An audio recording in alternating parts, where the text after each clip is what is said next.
વાપીથી સમાચાર પ્રાપ્ત થઈ રહ્યા છે। વાપી અને આસપાસના ગ્રામ્ય વિસ્તારમાં વરસાદી માહોલ છે।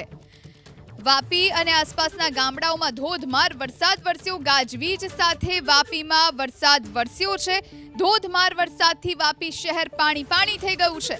વાપીમાં અનેક ઠેકાણે વરસાદી પાણી ભરાયા છે।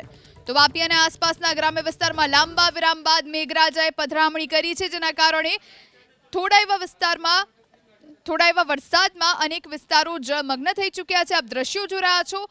વાહન ચાલકોને ભારે હાલાકીનો સામનો કરવો પડી રહ્યો છે। જો કે લાંબા વિરામ બાદ વરસાદ વરસ્યો, જેના કારણે લોકોને ગરમી અને બફારામાંથી રાહત મળી છે। ઘણા સમયથી મેઘરાજા જાણે રૂઠ્યા હોય, રિસાયા હોય એવી પરિસ્થિતિ હતી, પરંતુ અંતે વરસાદ વરસ્યો।